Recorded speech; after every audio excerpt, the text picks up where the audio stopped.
देश भर में आज श्रमिक संगठनों की हड़ताल है। देश की 10 ट्रेड यूनियनों का इस हड़ताल को समर्थन है। माना जा रहा है कि 15 करोड़ कर्मचारी आज हड़ताल पर रहने वाले हैं। नतीजा ये होगा कि सड़कों पर न तो ऑटो उतरेंगे, न ही बस। बैंक और डाकघर भी बंद होंगे। यहाँ तक कि सरकारी दफ्तरों में भी कामकाज प्रभावित रहेगा। ट्रेड यूनियनों ने ये हड़ताल 12 मांगों को लेकर बुलाई है। इनमें से 9 मांगों पर सरकार से यूनियनों की सहमति बन चुकी है। कर्मचारियों की सबसे अहम मांगों में श्रम यूनियन में प्रस्तावित श्रमिक विरोधी संशोधन को वापस लेना शामिल है। वहीं सरकारी कंपनियों के विनिवेश और निजीकरण रोकने की मांग पर सहमति नहीं बन पाई है।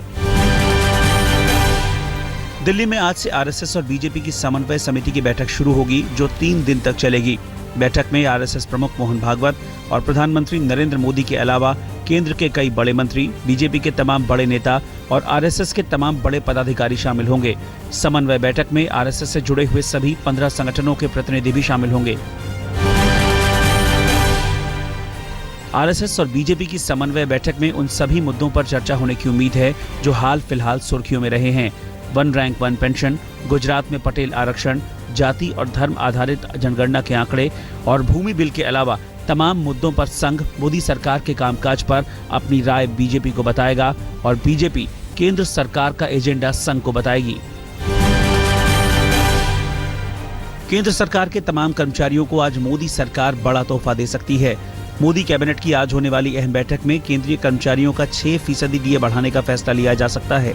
पीएम आवास पर होने वाली कैबिनेट की बैठक में तेल और गैस की खोज में निजी क्षेत्र की भागीदारी भी कैबिनेट के एजेंडे में होगी। बिहार विधानसभा चुनाव से ठीक पहले नीतीश कुमार को एक और झटका लगा है। मोकामा से विधायक अनंत सिंह ने पार्टी छोड़ दी है। बाहुबली विधायक अनंत सिंह अपहरण और हत्या के मामले में पटना की बेऊर जेल में बंद हैं। अनंत सिंह ने अपना इस्तीफा पार्टी अध्यक्ष शरद यादव को भेज दिया है। हालांकि अभी तक न तो अनंत सिंह के इस्तीफे की वजह साफ है और न ही ये साफ है कि अनंत सिंह अब कौन सी पार्टी का दामन थामेंगे। पटना में आज बीजेपी बिहार में एनडीए के सहयोगी दलों के साथ बारी बारी बैठक करेगी। बैठक में बीजेपी नेता भूपेंद्र यादव, मंगल पांडे, सुशील मोदी और नंद किशोर यादव शामिल होंगे। सहयोगियों के साथ बीजेपी सीटों के बंटवारे पर चर्चा करेगी। आरएलएसपी और एलजेपी पहले से ही बीजेपी पर सीट बंटवारे का जल्द से जल्द ऐलान करने का दबाव बना रहे हैं। पूरे गुजरात में तोड़फोड़ और आगजनी के सूत्रधार बनने वाले हार्दिक पटेल अब गांधीवाद के रास्ते पर चलेंगे। पटेलों को आरक्षण की मांग के लिए पहले गुजरात के 54 पटेल विधायकों को गुलाब के फूल दिए जाएंगे और फिर 5 तारीख को उल्टी डांडी यात्रा निकालेंगे, यानी दांडी से अहमदाबाद तक पैदल मार्च करेंगे। मणिपुर में हिंसा के बाद अब भी तनाव बना हुआ है। हालात को काबू में करने के लिए राज्य सरकार ने केंद्र से अतिरिक्त सुरक्षा बलों को भेजने की मांग की है। एहतियातन राज्य सरकार ने इंटरनेट सेवाओं पर रोक लगाने का फैसला किया है। मणिपुर में हिंसा में अब तक 8 लोगों की मौत हो चुकी है। दिल्ली में आम आदमी पार्टी अब छात्र राजनीति में हाथ आजमाएगी। दिल्ली के तालकटोरा स्टेडियम में पार्टी के छात्र संघ ने चमक धमक से भरपूर एक कॉन्सर्ट का आयोजन किया, जिसमें सीएम केजरीवाल और डिप्टी सीएम मनीष सिसोदिया के अलावा बॉलीवुड सिंगर विशाल डडलानी भी शामिल हुए। भीड़ को एंटरटेन करने के लिए सितारों ने रंगारंग परफॉर्मेंस दी। कॉन्सर्ट में केजरीवाल ने छात्रों को लुभाने के अपने तमाम वादे दोहराए। मसलन दिल्ली को फ्री वाईफाई वाला राज्य बनाना, हायर एजुकेशन के लिए एजुकेशन लोन की स्कीम शुरू करना और डीयू को दुनिया की टॉप 100 यूनिवर्सिटीज में शामिल कराना जैसी बातें कही। यानी इस बार डीयू चुनाव में सिर्फ एबीवीपी और एनएसयूआई ही नहीं होंगे, बल्कि ये लड़ाई त्रिकोणीय होगी। दिल्ली यूनिवर्सिटी के चुनाव में केजरीवाल की छात्र विंग की रॉक कंसर्ट एंट्री पर विपक्ष ने करारा वार किया है। डीयू की पूर्व अध्यक्ष रागिनी नायक ने आम आदमी पार्टी पर सरकारी पैसे से छात्र राजनीति का राजनीतिकरण करने का आरोप लगाया। तो वहीं कांग्रेस नेता अजय माकन ने सवाल दागा कि आखिर ऐसे कंसर्ट के लिए पैसे कहां से आए। दिल्ली के उपराज्यपाल नजीब जंग ने दिल्ली हाईकोर्ट के चीफ जस्टिस को चिट्ठी लिखकर लोकायुक्त की नियुक्ति को लेकर सवाल उठाए हैं। एलजी ने चिट्ठी लिखकर दिल्ली सरकार की इस मामले में शिकायत की है और कहा है कि 3 बार लोकायुक्त की नियुक्ति की मियाद खत्म हो चुकी है। एलजी ने चिट्ठी में लिखा है कि दिल्ली सरकार नियुक्ति के लिए उपयुक्त लोगों का पैनल बनाकर एलजी के पास नहीं भेज रही है।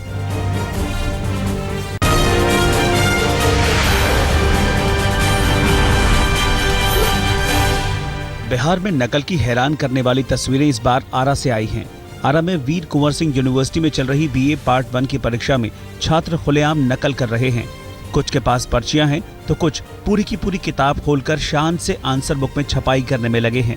बिहार में इससे पहले मैट्रिक की परीक्षा में खुलेआम नकल की तस्वीरें सामने आने से खलबली मच गई थी। मिड डे मील में गड़बड़ियों से जुड़ा एक नया मामला सामने आया है। मध्य प्रदेश के धार जिले में बच्चों को परोसे जाने वाले आलू की सब्जी में मरा हुआ चूहा मिला। गनीमत ये रही कि सब्जी बच्चों को परोसे जाने से पहले ही कुछ टीचर्स की नजर इस पर पड़ गई। घटना सामने आने के बाद मामले की जांच शुरू कर दी गई है। मध्य प्रदेश के जबलपुर में बीजेपी की प्रशिक्षण कार्यशाला में उस वक्त हंगामा मच गया जब अचानक मंच पर चाकूबाजी होने लगी। बीजेपी नेता विनय बड्डा ने बीजेपी नेता राहुल गुप्ता पर अचानक चाकू से कई वार कर दिए। हादसे में घायल हुए नेता राहुल गुप्ता पार्टी के मंडल मंत्री हैं, जो गंभीर हालत में अस्पताल में भर्ती हैं, जबकि आरोपी नेता विनय बड्डा की पुलिस तलाश कर रही है। पाकिस्तान को देने के लिए भारत ने जो डॉजियर तैयार किया था, उसके मुताबिक नवेद और उसके साथियों को भारत के लिए भेजने के लिए 2 जून को लश्कर-ए-तैयबा के टॉप कमांडर्स खुद इस्लामाबाद से पीओके तक आए थे। इस डॉजियर में लश्कर के कुछ बड़े कमांडर्स के नाम भी दिए गए हैं। ये डॉजियर भारत की ओर से पाकिस्तान को रद्द हुई एनएसए स्तर की वार्ता के दौरान दिया जाना था। नवेद से पूछताछ में हुए खुलासों के बाद तेज हुई जांच के बीच एनआईए ने कश्मीर से एक और आतंकवादी को गिरफ्तार किया है। इस आतंकी का संबंध 5 अगस्त को बीएसएफ की टुकड़ी पर हुए हमले से है। गिरफ्तार आतंकी का नाम शौकत अहमद भट्ट है, जिसने नवेद समेत 4 आतंकियों को घुसपैठ में मदद की थी। पश्चिम बंगाल में टीएमसी और सीपीआईएम के कार्यकर्ताओं के बीच आसनसोल में हिंसक झड़प हुई। टीएमसी कार्यकर्ता बंद के खिलाफ रैली निकाल रहे थे और सीपीआईएम कार्यकर्ता बंद के समर्थन में। आसनसोल के डाबर मोड़ पर दोनों आमने सामने आ गए और दोनों कार्यकर्ताओं के बीच हिंसक झड़प हुई। पत्थरों से लेकर लाठी डंडे तक चले। कुल 10 लोगों को गंभीर चोटें आने की खबर है। हिमाचल प्रदेश के किन्नौर जिले में एक निजी बस हादसे का शिकार हो गई। हादसे में 20 लोगों की मौत हो गई। मरने वालों में 3 महिलाएं भी शामिल हैं। हाईवे पर चल रही बस अचानक 300 मीटर गहरी खाई में गिर गई। करीब दर्जन भर घायलों का इलाज सरकारी अस्पताल में चल रहा है। मदरसों में 26 जनवरी और 15 अगस्त के दिन राष्ट्रीय ध्वज न फहराए जाने और राष्ट्रीय गान न गाने को लेकर एक याचिका पर सुनवाई करते हुए इलाहाबाद हाईकोर्ट ने यूपी सरकार को नोटिस जारी किया है। नोटिस देकर सरकार से कहा गया है कि 22 सितंबर तक सर्कुलर जारी कर मदरसों पर उनकी नीति साफ की जाए। हाईकोर्ट ने राष्ट्रीय ध्वज फहराने और राष्ट्रगान गाने को मौलिक अधिकार बताते हुए सरकार से जवाब मांगा है।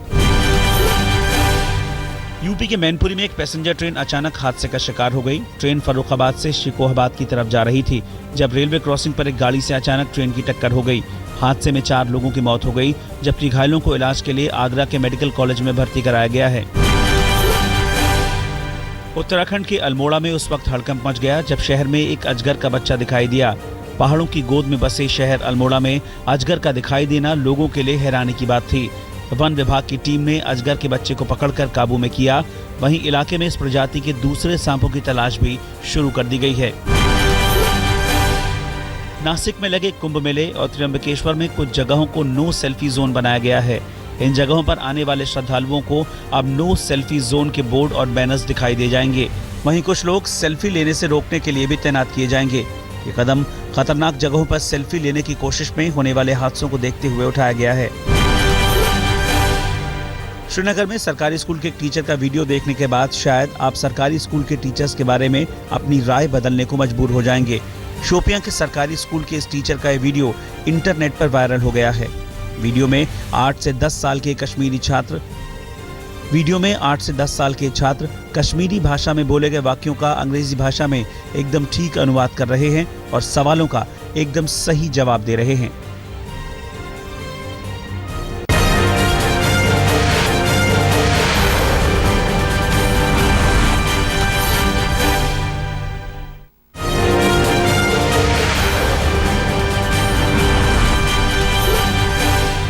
शीना मर्डर मिस्ट्री में पुलिस की तमाम कोशिशों के बावजूद अब तक इंद्राणी मुखर्जी ने अपना गुनाह कबूल नहीं किया है। इंद्राणी ने पुलिस को बताया है कि उसने शीना को नेशनल कॉलेज से अपने साथ गाड़ी में बिठाया, उसके साथ बात की, कॉफी पी और 1 घंटे बाद फिर उसे नेशनल कॉलेज छोड़ दिया। इसके बाद शीना अगले दिन अमेरिका चली गई। फेसबुक पर शीना की मौत के बाद शीना के स्टेटस अपडेट करने वाले पर भी पुलिस के हाथ कोई जानकारी नहीं लगी है। तो वहीं पुलिस को शीना के शव के टुकड़ों की फॉरेंसिक जांच की रिपोर्ट का इंतजार है। इंद्राणी के पति और media tycoon Peter Mukherjee Sheena murder से जुड़े किसी भी सवाल पर कुछ नहीं बोल रहे हैं। आज तक के कैमरे के सामने आए पीटर से इंद्राणी को लेकर अपना रुख बदलने और शीना मर्डर से जुड़े दूसरे सवाल बार बार पूछे गए, लेकिन पीटर खामोश रहे। आप डर रहे क्या? पुलिस से डर रहे? इंद्राणी के वकील आज सुबह 10:30 बजे इंद्राणी से मुलाकात करेंगे। इंद्राणी के वकीलों ने मंगलवार शाम पुलिस से इंद्राणी से मिलने की इजाजत मांगी थी, लेकिन पुलिस ने इजाजत नहीं दी। देर शाम इंद्राणी के वकीलों को इंद्राणी से मिलने का वक्त सुबह 10:30 बजे दिया गया है। सूत्रों के मुताबिक पुलिस हिरासत में इंद्राणी को एक बिना बिजली के कमरे में रखा गया है, जिसमें हवा के लिए केवल एक खिड़की है। बिछाने के लिए एक चटाई और ओढ़ने के लिए कंबल दिया गया है। इंद्राणी को तकिया भी नहीं दिया गया है। सूत्रों के मुताबिक मंगलवार को सिद्धार्थ दास के मीडिया के सामने आकर दिए बयानों के बाद अब मुंबई पुलिस की नजर सिद्धार्थ दास पर भी है, जिनसे पूछताछ मुमकिन है। पुलिस अब तक शीना के मर्डर की पुख्ता वजह का पता नहीं लगा पाई है। माना जा रहा है कि पुलिस पीटर की बेटी विधि से भी पूछताछ कर सकती है।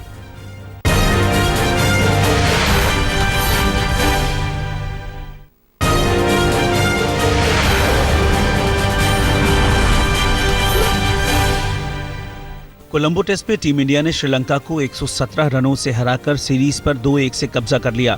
टीम इंडिया को 22 साल बाद श्रीलंका में टेस्ट सीरीज में जीत मिली है। जीत के लिए 386 रन के लक्ष्य का पीछा करते हुए मेजबान श्रीलंका की दूसरी पारी 268 पर ढेर हो गई। कप्तान एंजेलो मैथ्यूज के साहसिक शतक पर पानी फिर गया। आर अश्विन ने सबसे ज्यादा 4 और ईशांत शर्मा ने 3 विकेट लिए। पहली पारी में शानदार शतक बनाने वाले चेतेश्वर पुजारा को मैन ऑफ द मैच चुना गया। पुजारा ने नाबाद 145 रनों की पारी खेलकर पहली पारी में टीम इंडिया को मुश्किलों से निकाला था। टीम इंडिया की सीरीज जीत में आर अश्विन सबसे बड़े हीरो रहे। तीसरे टेस्ट की दूसरी पारी में अश्विन ने जहां 4 विकेट लिए, वहीं 3 टेस्ट मैच में उन्होंने कुल 21 विकेट चटकाए। अश्विन को मैन ऑफ द सीरीज के अवार्ड से नवाजा गया। कप्तान विराट कोहली ने जीत का सेहरा गेंदबाजों के सर बांधा। विराट ने कहा कि 5 गेंदबाजों के साथ खेलने का उनका फॉर्मूला सफल रहा। विराट ने यह भी कहा कि युवा टीम के साथ जीत का जश्न मनाने का मजा कुछ और ही है। तीसरे टेस्ट में ईशांत शर्मा ने गेंदबाजी तो शानदार की, लेकिन मैदान पर उनका व्यवहार कई बार लक्ष्मण रेखा को लांघता हुआ नजर आया। उनके आक्रामक रवैये को आखिरकार मैच रेफरी ने नोटिस ही नहीं किया, बल्कि आर्टिकल 2.1.7 के उल्लंघन का दोषी भी पाया। इसकी वजह से ईशांत पर 1 मैच का बैन लगा दिया गया। इसका मतलब ये हुआ कि साउथ अफ्रीका और भारत के खिलाफ 5 नवंबर से होने वाले पहले टेस्ट मैच में ईशांत शर्मा नहीं खेल पाएंगे।